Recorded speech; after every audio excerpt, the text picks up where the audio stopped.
The Anteater.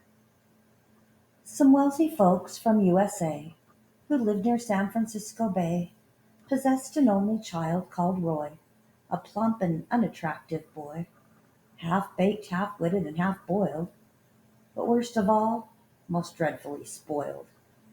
Whatever Roy desired each day, his father bought him right away: toy motor cars, electric trains, the latest model aeroplanes, a color television set, a saxophone, a clarinet, expensive teddy bears that talked, and animals that walked and squawked. That house contained sufficient toys to thrill a 500,000 boys. As well as this, young Roy would choose 2 pairs a week of brand new shoes. And now he stood there shouting, "What on earth is there I haven't got? How hard is it to think of something new? The choices are extremely few."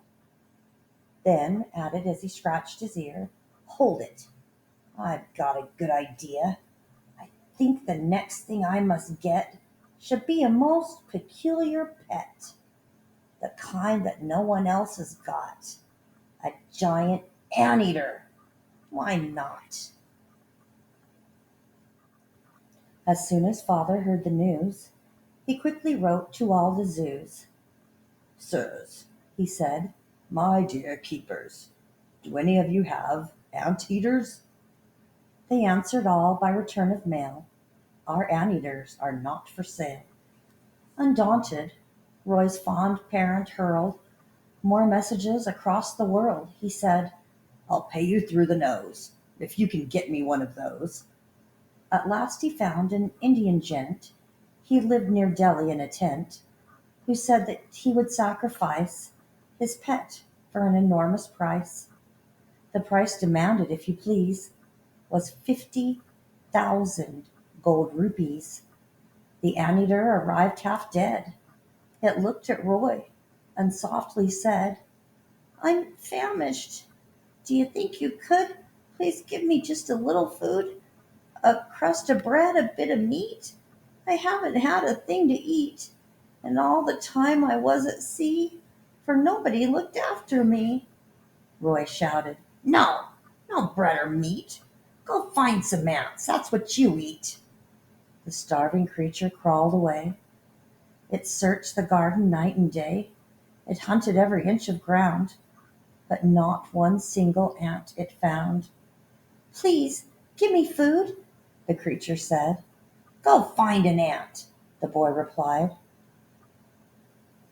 By chance upon that very day, Roy's father's sister came to stay, a foul old hag of 83, whose name it seems was Dorothy.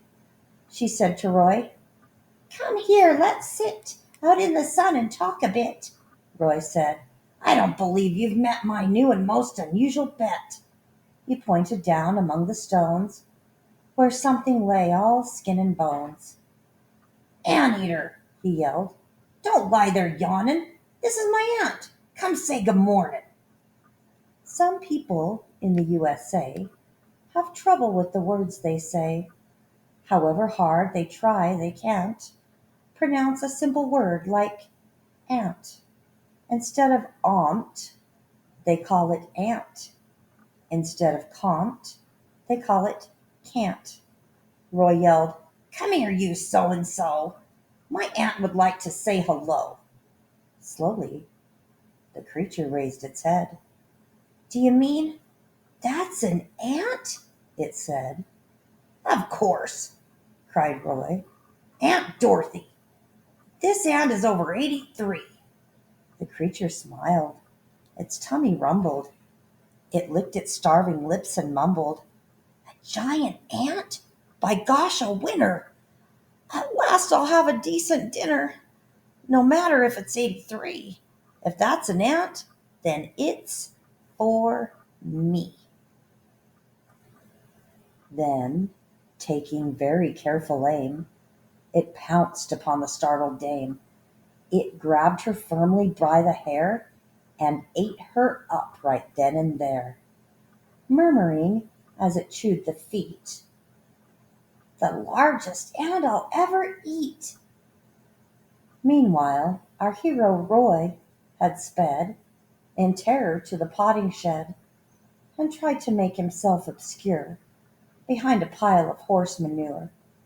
But Anteater came sneaking in, already he was much less thin, and said to Roy, "You little squirt, I think I'll have you for dessert."